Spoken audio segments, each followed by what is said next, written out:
Oi, pessoal, tudo bem? Vou gravar hoje então a penúltima aula do nosso curso. É um, Foi uma jornada longa, mas eu espero e acredito que foi produtiva, né, para vocês e para mim também. Então hoje eu queria dar continuidade ao programa falando de duas emoções, né, que têm um significado importante também dentro do contexto de desumanização que a gente está examinando, né, durante o semestre, não só. Eu falei bastante de emoções no contexto do nazismo, né, e do racismo, né, e hoje eu vou focar especialmente num tema assim que é bastante delicado e bastante difícil, né, que foram as emoções que surgiram de parte das vítimas, de parte das testemunhas, né, do Holocausto. Geralmente são prisioneiros, né, dos campos de concentração. Então, eu me baseei no trabalho do Primo Levi e também do Todorov, né, que é um estudo que foi feito a partir de relatos, né, de vários prisioneiros. Então, eu vou tentar apresentar para vocês essa emoção, especialmente aqui na primeira parte da vergonha, e depois no final também vou falar um pouco do cuidado, especialmente do cuidado no contexto das vítimas, né, como a expressão de cuidado foi e preocupação com os outros foi uma forma de manter viva a dignidade, então de não se sentir desumanizado, né, e diminuído, não sentir vergonha de si, né, então cuidado foi uma expressão, uma forma de lutar, né, e evitar a desumanização e a vergonha que a desumanização produz. E também vou falar, além desse cuidado com relação às próprias vítimas, né, mas também no cuidado dos espectadores, então, que são pessoas de fora, né, pessoas que acompanharam o processo de avanço do nazismo e quando perceberam, né, o risco que ele colocava para a vida de milhões de pessoas, passaram a usar estratégias muitas vezes custosas, né, que eram estratégias que carregavam risco para a vida pessoal, para salvar pessoas, né? E aqui no caso eu vou falar de uh, resgatadores, né, de vítimas do nazismo, né? E essas vítimas foram judeus, né, do modo geral. Eu começo então lembrando que a gente pode dividir a nossa apresentação aqui, né, com relação às vítimas, né, que está aqui nessa coluna, né. Então nós vimos várias emoções, né. Então eu falei das emoções de resistência e proteção, né, como a raiva, o ressentimento. Com relação ao ressentimento, né, a gente examinou o texto do Jean Emery. Mas a gente também viu que tem uma série de emoções morais, né, que são emoções próprias de vítimas, né, como sentir nojo ou desprezo, né, pelos agressores, né, pelos opressores. E na aula de hoje, então, eu vou falar da vergonha das vítimas, né, que é uma emoção ao contrário dessas outras emoções, que elas envolvem repúdio, envolve resistência, envolve proteção. A vergonha é uma emoção em que a própria vítima, né, se sente diminuída, né, e sente como se ela tivesse rompido uma expectativa moral por ter se colocado numa situação de opressão. Então isso é uma coisa bastante curiosa, um pouco difícil de entender, né, a dinâmica dessa emoção, mas vocês vão ver que é um relato assim que acompanha muitas pessoas que são objeto, né, de desumanização. Elas relatam que dos sentimentos que elas sentem é a vergonha de si, a vergonha do que foi, do que aconteceu. No caso do racismo também, né, a vergonha da própria, em vez de se desenvolver um tipo de reação assim agressiva, né, em relação aos opressores, a pessoa também acaba ficando com um pouco de raiva, né, e uma decepção e uma culpa, né, consigo mesmo por ser quem ela é e por ter passado, né, então tudo isso passado por um processo de desumanização que deveria ser superado, né, ele volta como vergonha. Então é essa emoção, né, que vou falar hoje. Do lado dos espectadores, então eu também vou mencionar, a gente não viu nenhuma emoção específica, então hoje eu vou falar do cuidado, mas também o cuidado está muito próximo da compaixão e da preocupação, então de certa maneira eu vou falar dessas três emoções aqui congregadamente, né, embora o foco seja o cuidado, mas também foi uma emoção comum, né, dos espectadores a frieza e a indiferença, quando não o entusiasmo, né, com o que estava acontecendo. Então, eu não vou falar dessa emoção aqui, né, que foi importante para justificar todo o processo que levou ao Holocausto, né? Mas vou falar do cuidado, então, tanto do cuidado entre as vítimas quanto do cuidado entre de espectadores em relação a grupos perseguidos, né? E por último também tem as emoções dos algozes. Aqui eu não falei nada, né? Infelizmente não vou conseguir falar. Eu tinha algum interesse em falar da culpa e do arrependimento, mas não vai dar tempo. Mas a gente falou assim um pouco por cima, né, das emoções de nojo e desprezo, que é um nojo aqui, para ficar claro, né, que é um tipo de nojo inapto, né, o nojo adequado, digamos assim, o nojo moral, né, propriamente é o que a vítima tinha pelo agressor, né, não o nojo que levou os nazistas, né, a produzir o tipo de opressão extremada, né, que foi o regime que vigorou na Alemanha, né, naquele período. Então, para começar, falando da vergonha, né, como eu disse, ela é uma emoção moral, né, uma emoção que em toda a história das emoções, ela tem sido destacada como uma emoção central para a compreensão da nossa vida moral, né? Ela desempenha um papel moral fundamental, ela é essencialmente uma emoção moral, né? Tem emoções, a raiva, por exemplo, tem papéis que são morais, né? Mas ela não foi concebida, digamos assim, né? Inicialmente como uma emoção moral.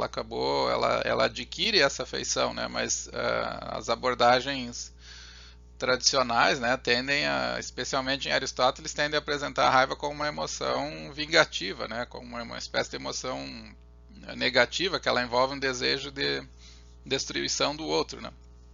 Então tem uma longa disputa em relação à raiva como sendo uma emoção não moral, né, não normativa, uma emoção que deve ser combatida. Mas a vergonha, ao contrário, ela sempre foi considerada uma emoção com um papel moral central, né?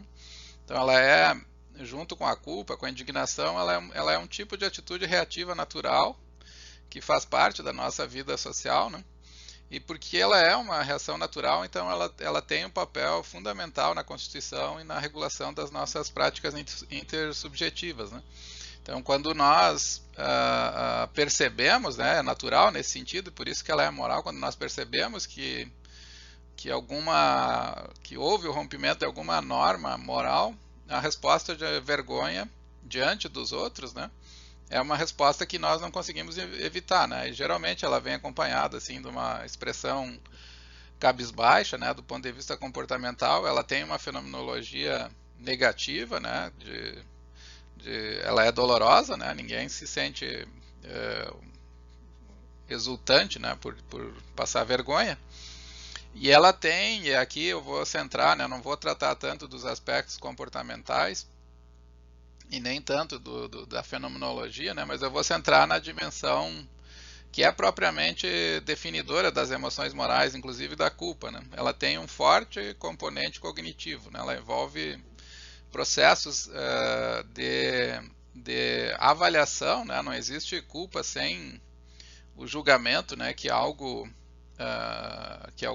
expectativa de cumprimento de normas morais foi rompido, né? Então eu preciso dessa avaliação, desse juízo, né, aqui é muito claro assim, o papel judicativo, né, que a vergonha desempenha. E durante as disputas iniciais sobre a natureza das emoções também foi muito usado, né, contra as abordagens do tipo baseadas, né, na ideia de que as emoções são mudanças corporais, né, que tem pouco significado cognitivo, né, como o William James defendia, né, e uma das coisas que se diziam, bom, mas a vergonha, como que é possível ter vergonha sem ter juízo, né? Então foi usado como um contra-argumento. Então esse componente cognitivo aqui, né, ele foi central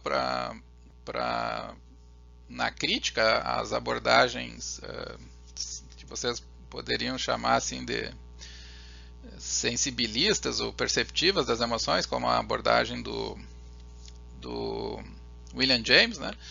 Justamente porque a vergonha e a culpa, né, elas dependem, né, de se sentir culpado, de se sentir envergonhado, depende de julgar a si mesmo como tendo falhado, né, em relação a um certo comportamento esperado, né?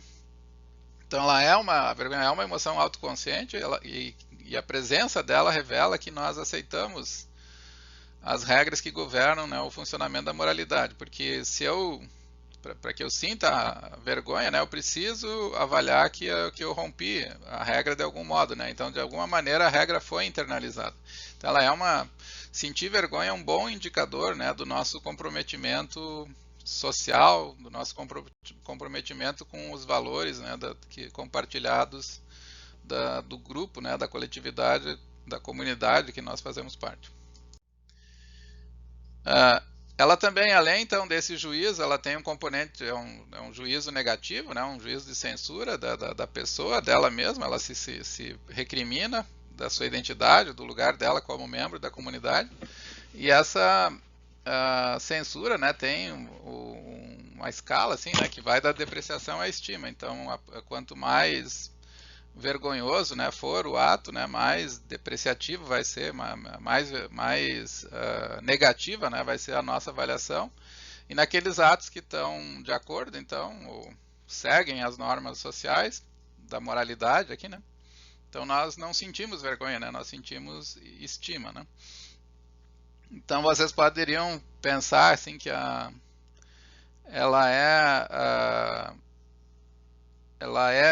ela pode ser compreendida, né? Se vocês pensarem assim, qual que é a natureza do juízo que está na base da vergonha, né? Você poderia dizer que o elogio e reprovação eles são ligados a uma avaliação de que nós falhamos, né? Uma avaliação ou valoração em relação ao quanto nós conseguimos ser cooperativos em relação à comunidade da qual nós fazemos parte, né? Então, na medida em que há um rompimento, né, dessa cadeia de cooperação, a vergonha é uma resposta natural justamente para indicar, né, que o sujeito está censurando a si mesmo, né, por não ter conseguido cumprir o seu papel. Então, tem umas abordagens como a do Tugendhat, da Ernest Tugendhat, que é um filósofo, eu vou citar ele em seguida, é um filósofo alemão que tem publicado bastante em ética, né? Ele tem uma abordagem bastante social da vergonha que me parece adequada, né, em diferentes aspectos, né, justamente porque ela consegue articular, né, ele formula ela de uma perspectiva de papéis sociais, né, então assim como existem papéis sociais que nós realizamos em relação ao desenvolvimento profissional, né, então as crianças são treinadas desde pequenas a aprender um ofício, a desenvolver esse ofício de uma maneira que seja respeitado, né, e admirado pela comunidade da qual ela faz parte, e ela internaliza, né, essas exigências de ser um bom ator, né, um bom profissional. Então, no domínio moral acontece algo parecido, né? A pessoa internaliza a necessidade de ser um bom agente cooperativo, né? De ser alguém que coopera para que assim, a nossa performance moral esteja à altura da sociedade. E quando essa performance ela se rompe, né, quando a gente quebra uma expectativa moral, então é que surge a resposta de vergonha, né? Ela é uma reprovação, né, de uma avaliação que nós fazemos, digamos assim, em termos gerais, do nosso próprio desempenho enquanto agente cooperativo. Aqui, esse é o Tugna, né? Ele teve aqui em Santa Maria, teve em Santa Cruz também, onde eu trabalhava antes de vir para cá. E ele diz, né, no livro das lições de ética, né, que a vergonha moral aparece como a perda de valor aos olhos dos outros que estão no centro da minha vida social, né? É como se existisse uma rede assim intersubjetiva de expectativas, e na medida em que eu percebo que eu rompi essa rede, né, por não ter atingido um certo ideal em relação aos olhos das pessoas que fazem parte da minha vida social, então a resposta vai ser uma resposta de vergonha.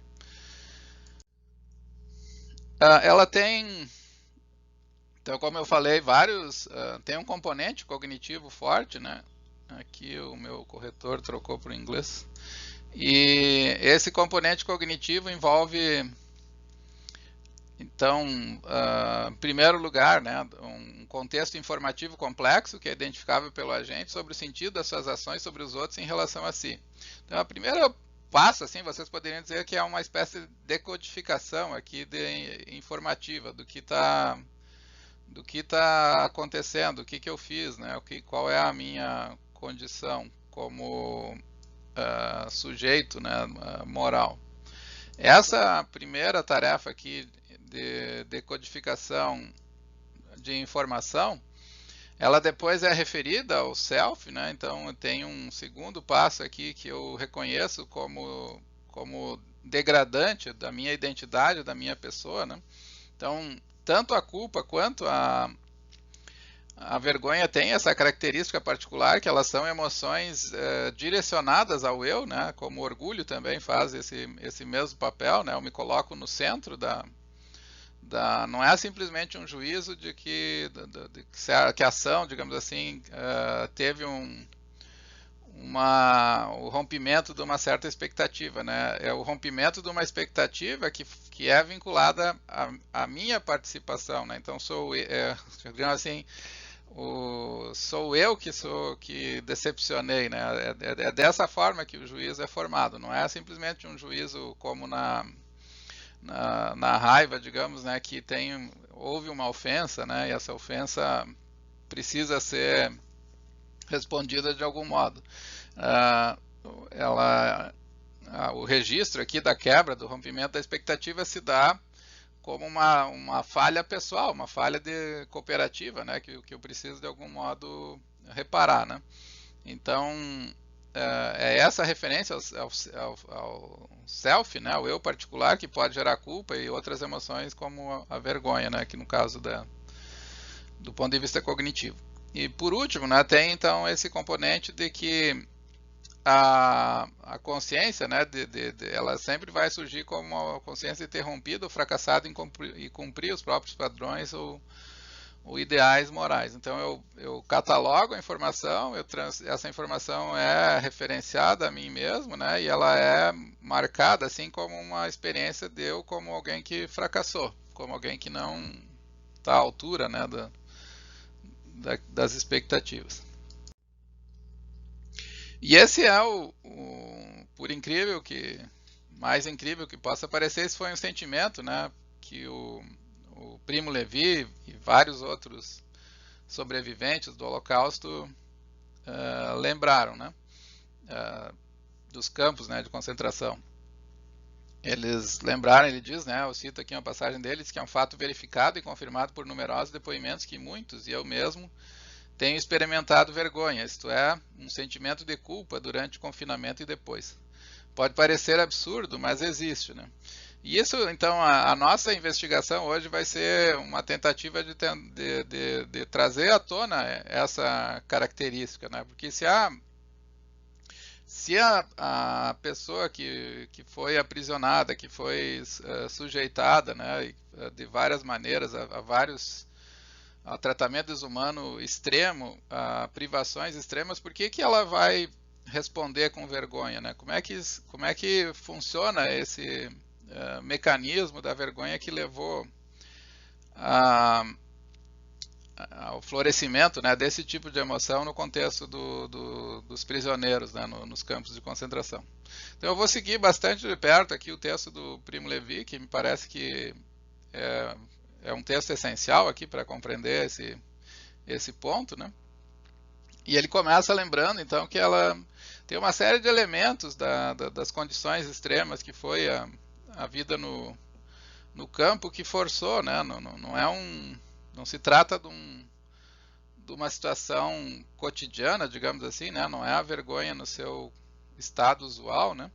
A vergonha associada ao nazismo aqui, ela tem que ser pensada dentro de uma situação extrema que revela, então, né, porque que esse sentimento foi, ainda que ele não seja justo, né, ele apareceu. Então ele diz que os soldados, uma primeira referência que ele faz é com relação ao momento em que o campo eles foram libertados, né, ele diz que os soldados russos não saudavam, não sorriam, eles pareciam oprimidos não só pela piedade, mas também por uma descrição confusa, que cerrava suas bocas e prendia seus olhos ao cenário fúnebre. Era a mesma vergonha bem conhecida de nós, aquela que nos acometia após as seleções e sempre que nos cabia presenciar ou sofrer um ultraje. Ou seja, né, os próprios libertadores dos campos se envergonharam assim do grau, né, de desumanização que foi, né, o nazismo, como que foi possível, assim. Então as pessoas cujo comportamento era heróico, elas também se sentiam chocadas, né, e de certo modo incapacitadas, né, de reação, assim, sem poder de reação, né, tamanha o horror, né, que foi a experiência do campo, né? Então a vergonha que os alemães não conheceram, que o justo experimenta em face do crime cometido por outros e lhe aflige que exista, que tenha sido introduzida irrevogavelmente no mundo das coisas que existem, né? Então a vergonha que aparece aqui é a vergonha de ser testemunha, né? De ter passado e de algum modo ter atravessado essa experiência, né? Que foi o campo de concentração. Então, o primeiro aspecto, ele formula isso de uma maneira didática, assim, acentuando um conjunto de elementos, né? O primeiro que ele diz que está envolvido, né? Então, é um processo cognitivo, é um processo cognitivo que se deu na medida em que os prisioneiros tinham algum descanso, então eles podiam pensar na sua situação, mas principalmente quando o campo foi quando, enfim, a guerra chegou ao fim, né, e eles foram libertados. Então, quando eles se viram de volta no mundo, o reconhecimento, a consciência da condição de degradação que eles foram jogados, né, foi experimentado como vergonha. Então ele diz assim que ele sofria em razão da consciência readquirida de ter sido aviltado. Não por vontade, não por pusilanimidade, nem por culpa. Vivéramos durante meses ou anos num nível animalesco. Os nossos dias tinham sido assolados desde a madrugada até a noite pela fome, pelo cansaço, pelo frio, pelo medo. E o espaço para pensar, para raciocinar, para ter afeto tinha sido anulado, né? Então a consciência desse tratamento aviltante, né, foi um dos componentes que produziu vergonha, porque durante o campo, né, essa experiência ela estava sendo como sufocada, né, por outros fatores, então não existia tempo para reconhecer as ofensas, né, e todo o sofrimento que estava acontecendo, né? Então, na medida em que eles são libertos, eles passam a reconhecer esse aviltamento. Então tem uma vergonha relacionada com a descoberta que que eles foram reduzidos, os prisioneiros foram reduzidos à condição quase de completa desumanização, assim como animais, né? Foram tratados como animais. Então a percepção dessa descoberta assim horrível, né, para eles foi sentida como que isso foi possível, né, acontecer comigo. Então eu sinto uma vergonha porque eu passei uma certa culpa, né, por ter vivido, né, e isso é o mais dramático, né, a culpa de ter se colocado, né, nessa condição. Então a volta da consciência é a volta de uma consciência que se descobre,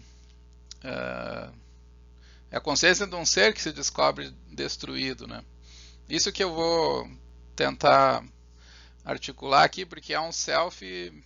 Vocês lembram que eu falei ali no início que tem uma referência, né, da quebra de um padrão ao próprio sujeito, né? E aqui a vergonha, né, ela vem acompanhada da percepção que se passou por uma certa experiência de destruição e que a testemunha é um sobrevivente dessa experiência, né? Então, saber que se conseguiu viver toda a destruição do nazismo, né, surge na consciência como vergonha. Ele diz que dessa condição de aviltamento saíamos só a raros intervalos, nos pouquíssimos domingos de repouso, nos minutos fugazes antes de cair no sono, e durante a fúria dos bombardeios aéreos, mas eram saídas dolorosas, justamente porque nos davam a oportunidade de medir de fora a nossa diminuição, né? Então, a vergonha aqui é a vergonha de ter sido destruído, né? De ter sido diminuído, de ter sido desumanizado profundamente, né? Não é uma vergonha de uma identidade, né, que foi aplacada, né, essencialmente, né. E aqui tem uma foto dos dormitórios, né, como ele fala, eles tinham poucos minutos para dormir, então viviam amontoados, com fome, com frio. E essa condição, ela era frequente, assim, normalmente ela era apagada, né, pela pressão, pelas urgências de sobreviver. Mas quando ela desaparecia, então a consciência, né, da decadência levava a se sentir como alguém que não tem por que continuar existindo, né, como uma condição degradante, né, sob qualquer perspectiva. E a resposta, então, um dos fundamentos, né, da resposta de vergonha vem daí. O segundo elemento que ele chama atenção também tem relação aqui, é ativo, né? Não é uma coisa de reconhecimento da própria condição, mas é do papel que os prisioneiros tiveram, né? Passivo aqui, no caso, em situações em que se poderia talvez perguntar se uma resistência não seria possível, né?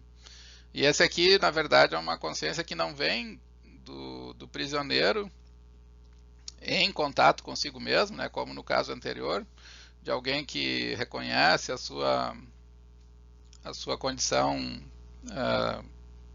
de degradação pela opressão do nazismo, né. Aqui a percepção vergonhosa, ela nasce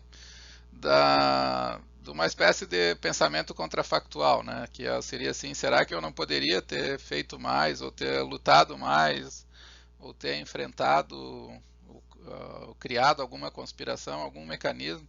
E isso é tanto da perspectiva pessoal, que esse tipo de pensamento contrafactual pode surgir, quanto da perspectiva de terceiros, né? Porque toda vez que eu relato em entrevistas, né, que o relato se tornava público, era comum que os prisioneiros sentissem os olhares do público, né, como se tivessem, mas não dava para ter feito alguma coisa, né, para tentar atacar os guardas, ou tentar fugir, ou tentar resistir, né, como se existisse uma fraqueza, né, da parte dos prisioneiros em se posicionar, né, e se articular de maneira a vencer um contexto, né, que era completamente controlado e quase impossível que houvesse qualquer resistência. Então, ele diz que a consciência de não ter feito nada, de não ter feito o suficiente contra o sistema no qual fôramos absorvidos. No plano racional, ele diz que não há muito do que se envergonhar, mas a vergonha restava do mesmo modo, sobretudo diante dos poucos lúcidos exemplos de quem tivera a força e possibilidade de resistir. Trata-se de um pensamento que então nos tocara apenas de leve, mas que voltou depois, ele diz também. Você talvez pudesse, certamente devia. Esse é o pensamento, né? E é um julgamento que o sobrevivente vê ou acredita ver nos olhos daqueles que escutam suas narrações e julgam com facilidade os fatos passados, ou que, quem sabe, sente ser-lhe endereçado sem piedade. Conscientemente ou não, sente-se acusado e julgado, forçado a justificar-se e a defender-se. Então tem uma vergonha aqui, né, de alguém que se sente cobrado, né, e que tem que se justificar, e que talvez se cobre também pessoalmente, né, no sentido de, como ele diz aqui, né, que, também você talvez pudesse, né, certamente devia ter feito algo.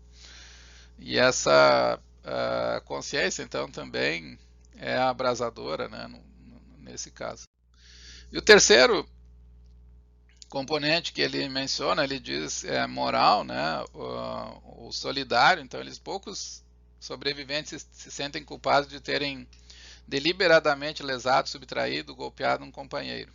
Quem o fez trata de recalcar a lembrança e, inversamente, quase todos se sentem ocupados de omissão de socorro, né? Ele diz que era o contexto de ter que roubar comida, ter que esconder comida, ou ter que tomar água, né? Ele dá um exemplo de um dia que ele encontrou um cano e tinha um pouco de água, então ele tomou, e quando estava quase saciado, só depois dele se saciar, ele lembrou e chamou um amigo dele, mas ele percebeu também que uma terceira pessoa notou que eles estavam deitados tentando tomar água num cano, né? E depois que ele sai do campo, então, e encontra esse amigo que ele não deu água, né? Dois tomaram, ele e o Alberto, e tem um terceiro que era amigo deles e que ele encontra depois do campo. Pergunta para ele, né, mas por que vocês não me chamaram, né? Ele diz, bom, esse é um terceiro elemento, né, da vergonha, a vergonha de não ter atacado alguém para sobreviver, né, ou ter enganado, mas a vergonha de não ter sido solidário, sido moral, né, ou ajudado alguém, porque era a única saída, né? Tu tá tão dependente, né? Numa situação de tamanha fragilidade, né? Que a capacidade de pensar em terceiros é muito limitada, né? Então ele diz, essa lembrança volta, né? Quando a consciência se recompõe aqui como um processo de notar os seus próprios pecados, né? Mas como o contexto era tão absurdo, né, do ponto de vista do sobrevivente, ele não existia alternativa. Então a vergonha, ela vai sempre é a vergonha diante do incontornável, diante daquilo que não se pode fazer. Mas mesmo assim ela se afirma, né? Mesmo assim ela ressurge, né? E por último, né, por penúltimo, ele diz que também um dos componentes é a vergonha por estar vivo, né? E eu cito aqui essa imagem bastante forte do texto dele, né? Ele faz referência ao Caim, né? Ele diz que é só uma suposição, né? Ou antes a sombra de uma suspeita, né? Mas que acontece a todos os sobreviventes, de que cada qual seja o Caim do seu irmão, e cada um de nós, mas dessa vez eu digo nós no sentido muito amplo, universal, né, tenha defraudado seu próximo vivendo em lugar dele.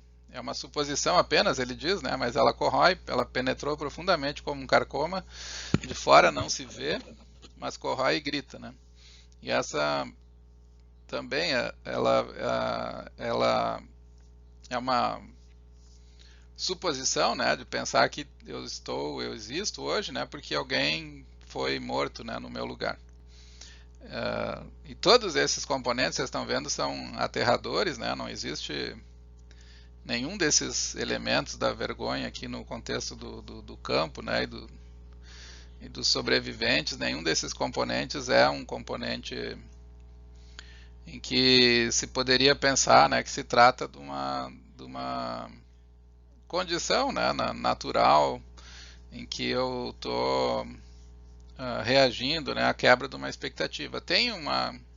Ela, ela tem os componentes cognitivos, né, que eu mencionei, mas esses componentes eles sempre são de uma condição assim de absurda, né, de alguém que não tem como se proteger, né, não tem alternativas e mesmo assim acaba se sentindo culpado, né, e se sentindo como alguém que não merecia, né, o desfecho que a própria situação recebeu, né, acabou dando como resultado. E o último componente é a vergonha do mundo, né, que esse é o último, né, existe quem, ele diz, diante da culpa alheio da própria, dá as costas a fim de não vê-la e que nem se sente por ela tocado. Foi o que fez a maior parte dos alemães nos 12 anos hitlerianos. Era inútil fechar os olhos ou virar as costas porque estava inteiramente em torno de nós, em toda a direção até o horizonte, né? E essa é uma vergonha, então, que acompanha o sobrevivente, a vergonha de ter vivido num mundo, né, numa comunidade que fechou os olhos, né, diante do que estava acontecendo.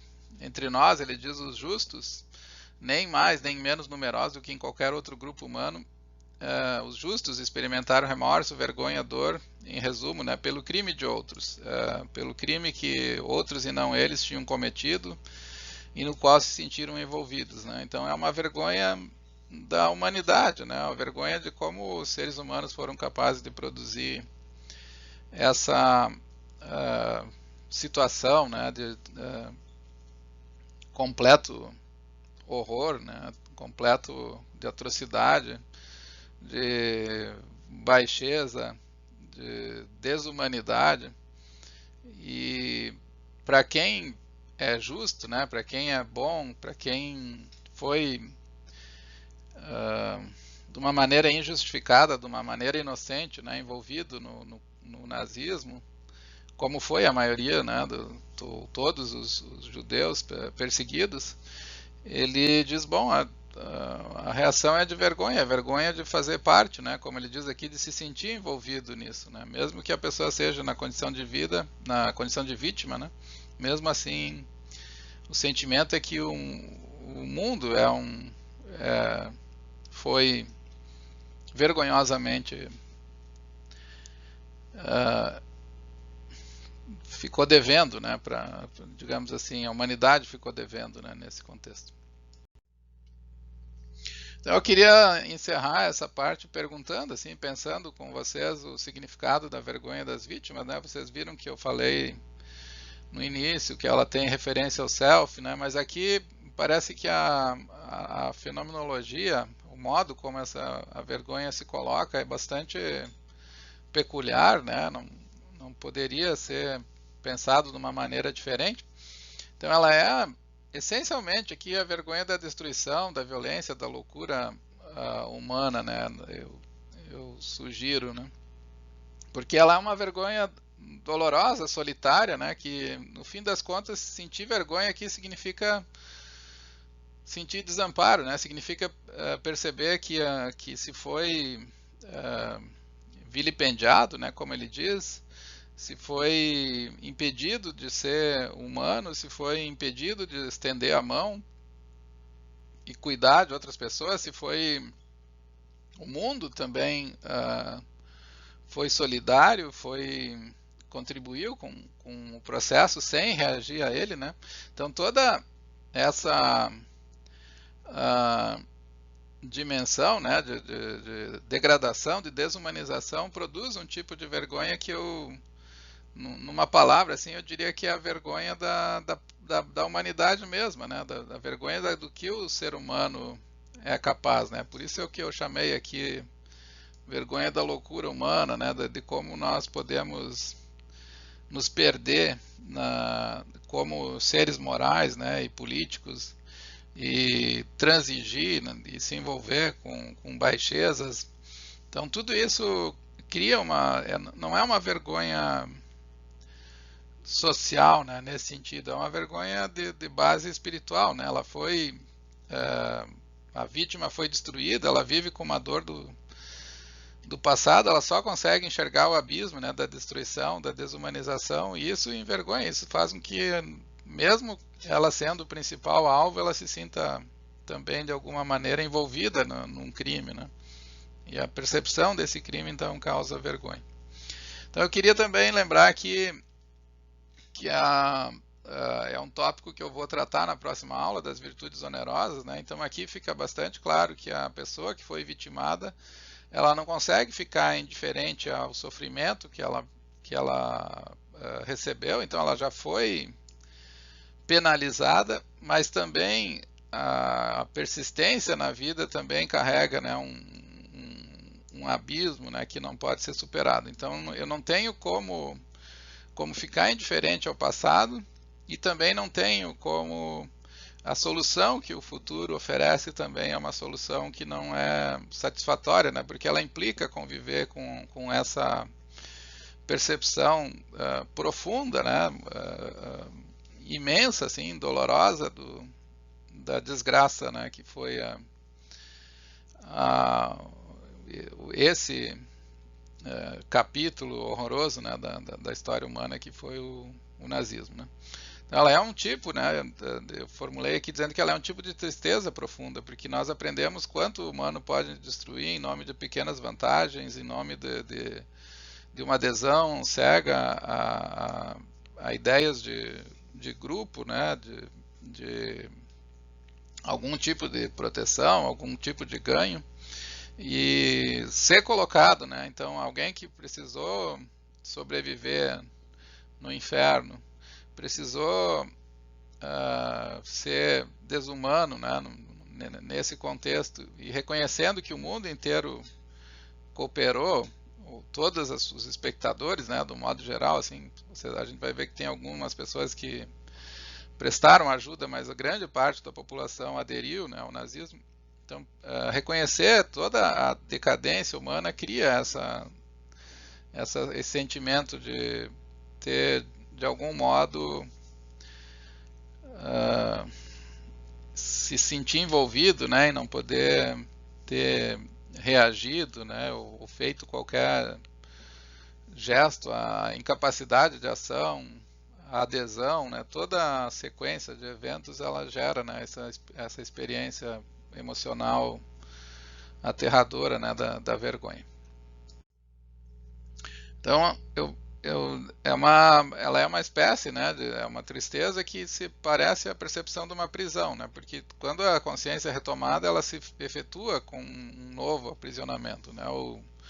O Primo Levi diz que não existe depois de Auschwitz, né, não tem como alguém viver fora daquela, é uma experiência que acompanha a memória, né, das testemunhas do nazismo pela vida toda. Então, o fato a vergonha aqui, né, tem o sentido de se perceber dentro de uma prisão, da prisão daquilo que a pessoa foi forçada a fazer, e a prisão daqueles que deixaram que isso acontecesse, né, e esperavam, né, talvez algo diferente que não podia também ser feito.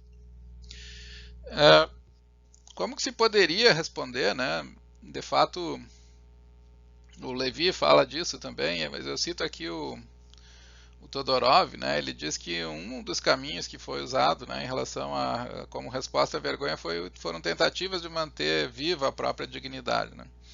Então foi uma recusa, né? O caminho aqui, no caso da vida em contextos normais, né, a gente diria que a vergonha tende a ser resolvida com atos reparatórios, né? Mas no contexto do campo não tem como fazer reparação, né? Porque o próprio fato de alguém ter sobrevivido pode significar que outras pessoas precisaram morrer no lugar dele, né? Então não tem como é um contexto tão extremo assim que não tem parâmetro, né, de correção, a não ser experiências muito limitadas, muito tênues, né, de tentativas de manter a própria dignidade ativada, né? Então ele dá exemplo de pessoas que recusam se submeter o seu comportamento à pura lógica do interesse pessoal e do proveito imediato, né? Ter atenção voltada para os outros, para os ausentes e não só para os presentes, já é dar um passo rumo à dignidade. Não se humilhar diante dos seus superiores também é um comportamento digno. Então, o Levi mesmo fala que ele tentava se lavar, né, todo dia, se manter limpo, né, passava um pano no rosto, né, quando estava empoeirado para manter a dignidade, né, que era uma forma de se preservar contra a destruição e o aviltamento do nazismo, né? Comportar-se de acordo com seus sentimentos e não com seu interesse material, né? Ele diz é um ato de dignidade. Mas não existe resposta, né? Vocês viram que o sentimento de vergonha ali é tão avassalador, né? Tão extremo, né? Que não tem como sobreviver, né? De uma maneira a superar, né? Esse tipo de abismo, né? Que foi o campo, né? Tanto que grande parte, né? Número enorme, né? O Améry, o próprio Primo Levi, grande parte dos sobreviventes acabaram se suicidando, né? Porque é uma coisa difícil, assim, de conseguir conviver com esse tipo de sentimento, né? Pelo resto da vida, porque eles não são destacáveis, né? São memórias que ficam para sempre, né? E o segundo ponto, então, que eu queria colocar aqui de uma maneira um pouco mais positiva, então, é o sentimento de cuidado, né? Esse cuidado ele aparece de várias formas, né? Eu vou caracterizar rapidamente qual é a estrutura dele, mas ele aparece tanto de parte das vítimas quanto da parte dos espectadores, né? E eu vou indicar então qual é a lógica, né, basicamente, que está envolvida nesse tipo de emoção. Então, para começar, o cuidado ele é a parte não como a vergonha, que é uma emoção moral, aqui ele é uma emoção moral, né, no sentido, mas não relativa ao self, ao sujeito, mas é uma emoção altruísta que é voltada ao outro, né? Ela é o produto de uma resposta emocional à aflição de outra pessoa. Então eu vejo alguém sofrendo, né, e penso que algo deve ser feito. E essa é uma motivação altruísta, né, humana, e ela se expressa, então, em tentar fazer alguma coisa para aliviar o sofrimento, a aflição da outra pessoa. Então, o que eu estou chamando aqui da emoção do cuidado, ela é uma emoção difusa, né, que tem relação com misericórdia, com empatia, com a piedade, a compaixão, e ela essencialmente é uma tentativa, né, de care, né, em inglês, que é uma tentativa de aliviar a dor, né, de outra pessoa. E então tem vários exemplos muito ricos, né, desse tipo de emoção no contexto do campo, né. Então ele é uma resposta. A gente pode definir o cuidado como uma resposta empática orientada para o outro, por vê-lo sofrer, né, e evoca uma motivação altruísta, então ela não consegue alívio a não ser na medida em que a pessoa faz alguma coisa para aliviar o sofrimento. Então tem componente aqui muito claro, né, de empatia, né, com o sofrimento. A empatia também tem essa característica de ser uma emoção altruísta que ela só esfria, né, digamos assim, quando a aflição que a empatia gera só esfria quando a pessoa faz alguma coisa para contornar, né? Inclusive em casos em que a pessoa está sofrendo, então tem estratégias cognitivas como virar o rosto para o lado, porque é o único jeito da pessoa conseguir conviver com aquela imagem, né? Então eu tenho que fazer alguma coisa para, e obviamente aqui, né, a motivação altruísta é ir em direção à pessoa, não virar o rosto, né? Mas virar o rosto é uma estratégia cognitiva para não sofrer com a aflição de ver alguém em apuros, né, precisando de ajuda. Então ele quase sempre, assim como a empatia, né, o cuidado ele é despertado por sentimentos de angústia, ansiedade, incômodo, aflição no outro. E a nossa resposta é a resposta de prestar auxílio, fazer algo, né, beneficiar o outro.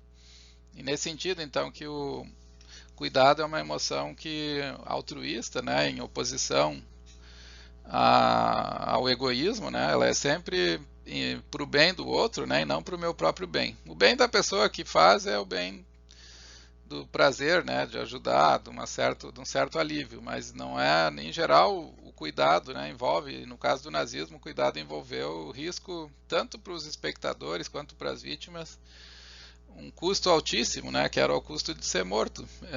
E isso que é mais impactante, né, na presença do cuidado, assim como no caso da vergonha, vocês viram que ela é uma consciência da destruição, né? Aqui o cuidado é uma motivação de resgate, de proteção, de salvamento, que se dá em defesa da vida aqui, né? Não da destruição da vida, né? Mas de uma doação, e o risco frequente aqui é o risco de morte, né? Então não é no caso da vergonha, a destruição é uma percepção da desumanidade completa, né? E aqui, como o cuidado envolve sobrevivência, envolve risco de morte, então ele não é uma percepção da desumanização completa, é uma percepção do altruísmo profundo, né? De um altruísmo exacerbado, né? Que algumas pessoas conseguiram mostrar. Então elas foram estudadas, inclusive, por isso, né? Mas eu vou começar falando então do cuidado das vítimas, né? E aqui tem muita ligação com o que foi discutido acima sobre a vergonha, porque o cuidado foi uma forma de preservação da dignidade, então foi uma forma de responder à vergonha, responder à falta de dignidade, à degradação que foi a vida no campo, né? Então, essa Kosciuszkowa aqui, ela diz que, ela conta, foi uma das sobreviventes, ela conta a história de uma mãe que deu à luz e conseguiu esconder o seu bebê durante 5 meses. Quando ele é descoberto e ela deve entregá-lo, a mãe escolhe acompanhá-lo. Segurando o filho junto ao coração, ela foi com ele para o crematório. Ela morre, né, junto com a criança. Então esse gesto de cuidar do bebê, né, e manter ele próximo de si, é um gesto de cuidado, né, que responde, então, aqui um cuidado altruísta fatal, no caso dela, mas que responde por uma tentativa de manter-se humano, né, frente à desumanidade. Então, se por um lado a vergonha foi uma emoção da percepção completa, né, da desumanização, o cuidado foi uma emoção de manter o pouco de humanidade que era possível manter naquele contexto, né? Essa é uma passagem do Todorov, né? Ele diz que quando há essa citação toda aqui, né? Quando o rapaz está fraco demais para retomar o trabalho, o seu pai deita ao seu lado para esperarem a morte juntos. Uma mulher holandesa se junta ao marido selecionado para a morte em Sobibor. Então tem vários exemplos, né, de pessoas que por amor, por solidariedade, né, procuram, por afeição, né, procuram proteger assim do jeito extremado, né, que foi nesse contexto a prestação de ajuda, né, de apoio.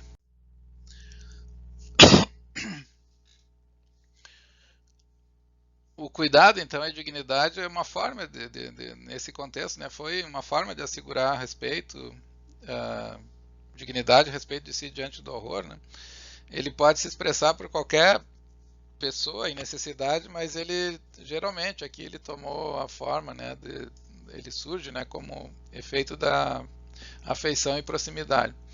E um dos efeitos, então, foi produzir prazer, né, no beneficiário e prazer no doador. Mas é o prazer que vem de se sentir humano, né, ainda sentir em si algum lampejo de uma força, né, capaz de preservar a humanidade, né. Eles têm vários exemplos no livro do Todorov de pessoas que tinham genuíno, elas tinham uma alegria assim de dividir comida, né, de não se alimentar para poder dar chances, né, que outros comessem e se alimentassem, né. Tem no livro do Primo Levi tem uma parte que é muito marcante, assim, muito emocionante, né? Que ele fala que uma dos componentes da vergonha foi perceber que pessoas sábias e muito bondosas que protegiam, né, e que viviam para os outros dentro do campo não conseguiram sobreviver, né, e que ele tinha sobrevivido, né. Então é que tem pessoas que cuidam, né, e essas pessoas que cuidavam, que foram altruístas, que foram generosas no contexto do campo, e essas pessoas não estão mais aqui, né. Então essa é uma das fontes, né, do que ele chama, do que ele lembra, né, como uma das fontes da vergonha, né. E eu, para encerrar então a aula, eu vou falar um pouco do cuidado dos resgatadores, eu chamo às vezes também de protetores, né? Que foram pessoas não judeus, do modo geral, que participaram, né? Como Schindler, né? E outros personagens conhecidos, menos conhecidos, né? Da história, que tiveram um papel central no resgate, né? De proteção de vítimas do nazismo. Isso para lembrar, né, então, que o comportamento comum era a indiferença, o silêncio, a passividade, muitas vezes motivado pelo medo, né, mas também algumas pessoas aplaudiram a perseguição, buscaram vantagens, mas teve uma pequena minoria, então, que mostrou preocupação, cuidado, né, e se engajou ativamente na resistência e na proteção a judeus e outras vítimas do nazismo. Então, esses são os que eu vou chamar aqui, né, de resgatadores, porque eles mentiam, eles conspiravam, né, para proteger pessoas, e eles fizeram isso com um enorme custo, né, tanto financeiro quanto custo pessoal, né, de exposição, risco de morte, né, risco de serem eles mesmos tornados prisioneiros, né, e presos no campo, né, mas fizeram isso com convicção, né, e com todo o zelo que podiam, então salvando a vida de milhares de pessoas. Então, como tem o extremo, né, do que foi, né, toda a desumanização, a decadência, a cumplicidade da Alemanha e de vários países, da França, da Holanda, né, de todos os países, da Polônia, da Ucrânia, né, da Tchecoslováquia, todos os países que foram anexados, que não tiveram resistência, teve uma cooperação, né, da população local com o nazismo, talvez por medo, talvez por vários fatores, né, mas houve também uma pequena resistência, né, um pequeno grupo de pessoas que preservaram vidas, elas foram exercitar então essa emoção que eu chamei do cuidado, uma emoção altruísta de perceber a aflição, perceber que a aflição não é justa e tentaram se posicionar. E essas pessoas, então, são os protetores de judeus, né? Eles foram examinados, foram estudados por esse casal, né? A Pearl e o Samuel Oliner, né? Esse Samuel, ele mesmo foi uma criança que sobreviveu ao campo de concentração e foi protegido numa pequena cidade do interior, né? Onde ele perdeu o pai, perdeu a mãe, perdeu toda a família, os irmãos. Mas ele conseguiu sobreviver com a ajuda de uma família da Polônia que ele não conhecia, né? E ficou durante muito tempo morando com eles, né? Sobreviveu, então, e ele se tornou depois psicólogo e procurou entender o comportamento dessas pessoas que protegeram judeus na Europa, né? Então ele explica que as pessoas, ele perguntou, né, o que explica que as pessoas se expuseram ao perigo para salvar vítimas de perseguição e opressão desumanizadora. Esse estudo está num livro dele, né, chamado Rescuers. Eu já vou mostrar a capa aqui para vocês. Ele contesta então as teorias tradicionais, né, da psicologia, que também são teorias que a gente viu na filosofia, né, que existe um tipo de internalização de regras morais baseadas no dever e na obrigação, né, de matriz kantiana. Na época era muito forte essa tradição, inclusive pela influência do Kober na psicologia moral, né? E ele lembra que a obediência é marca, então ela é um tipo de vínculo moral, né, que se dá por um tipo de desigualdade, né, que a obediência, como um fim em si mesmo, ela facilita a adaptação à autoridade, seja merecida ou seja exigida. Então, toda vez que eu vejo, né, a minha sujeição à moral como baseada em princípios que são obrigatórios e que eu preciso dar o meu assentimento e reconhecer, né? Ele diz que isso gera um tipo de vínculo, de dever, um vínculo moral, né? Do que deve ser feito, né? Que é muito fácil de ser adaptado a contextos de dominação política, né? E então a obrigação aqui parece não ter um papel, porque as pessoas que protegeram eram pessoas que estavam desobedecendo, né? Elas estavam indo contra a autoridade. Então tem um tipo de moralidade aqui que não é a moralidade centrada na figura do dever e da obrigação que vem da coletividade, né? Tem algum outro tipo de valor aqui, né, que ele está tentando capturar e que foi responsável por essas ações de cuidado. Então ele diz que a ênfase parental na obediência foi crucial para preparar os alemães para o sucesso do regime nazista, abrindo caminho para um tipo de submissão que foi requerida, né? E os protetores, os resgatadores judeus fizeram justamente o contrário, eles foram contra essa submissão. Então, os valores aqui parecem ser um pouquinho diferentes, né, daqueles que era esperado, né, porque a boa parte da população se comprometeu com denúncias, né, e não com cuidado, não com proteção. Eles seguiram, né, assim, a ordem moral, obedecendo, e isso significou se comprometer, né, mas alguns poucos fugiram desse caminho, né. E aí a questão é saber o que levou essas pessoas a responderem assim, né? Então ele escreveu esse livro, A Personalidade Altruísta, Resgatadores de Judeus na Europa nazista, né?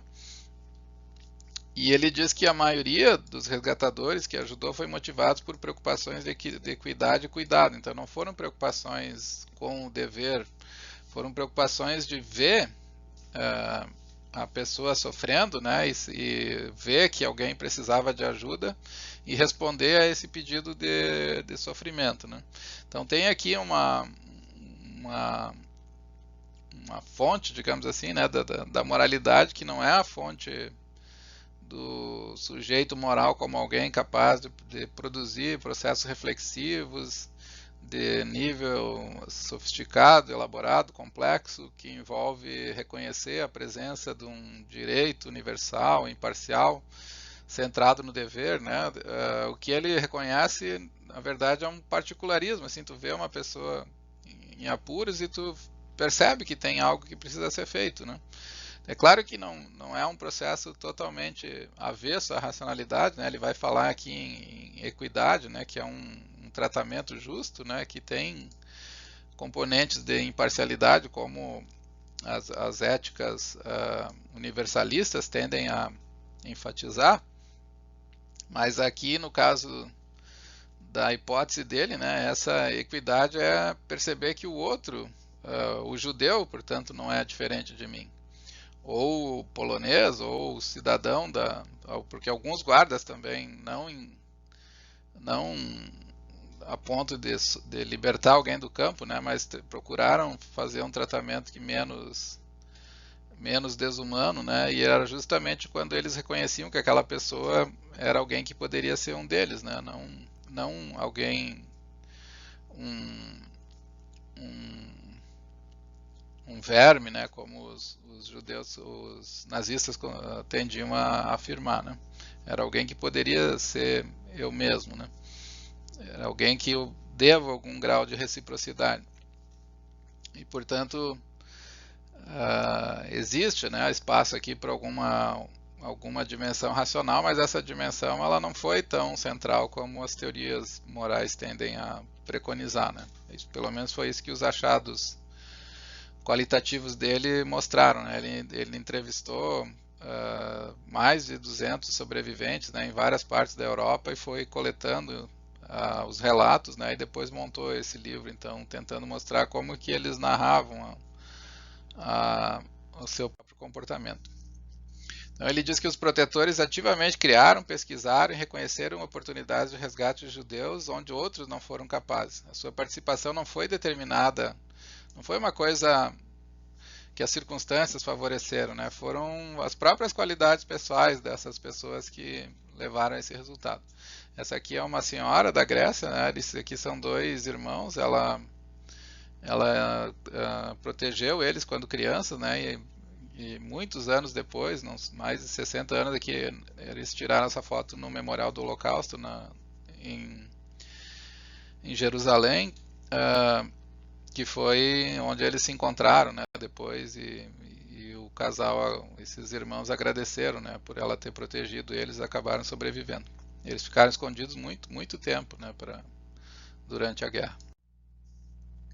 Então, os princípios que explicam, segundo o Samuel Oliner, são a reciprocidade, que é a predisposição a considerar todas as pessoas iguais e aplicar padrões similares de certo e errado a elas, sem considerar status social ou etnicidade, e um tipo de vínculo, né, que é a crença no valor das relações pessoais e do cuidado dos necessitados. Esse vínculo aqui, na verdade, é a noção de cuidado, né, que eu estou colocando, né, como fundamento aqui, né, da ação, né, do resgate, da proteção.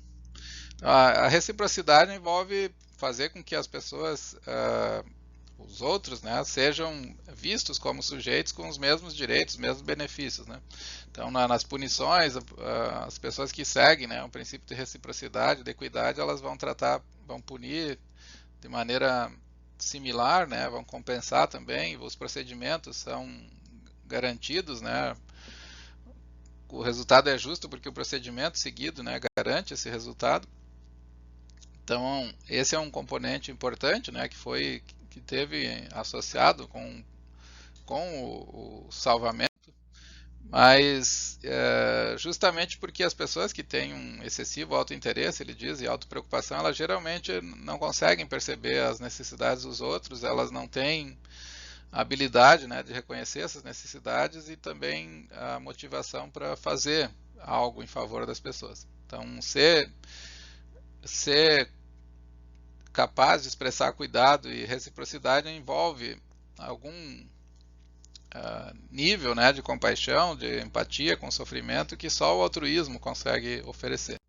Então, ele diz que o cuidado, em última instância, é um fruto de uma habilidade, uma disposição de transcender a si mesmo sob tais condições, né, condições de desigualdade e de sofrimento, né, e usualmente baseado em hábitos sustentáveis de orientação ao mundo desenvolvidos na infância, né. E aqui ele insiste que os pais têm um papel muito importante por ensinar lições de tratamento igualitário e de proteção a quem está em condição de sofrimento, né. É isso que faz a pessoa ser capaz de agir, né, com cuidado nas circunstâncias requeridas.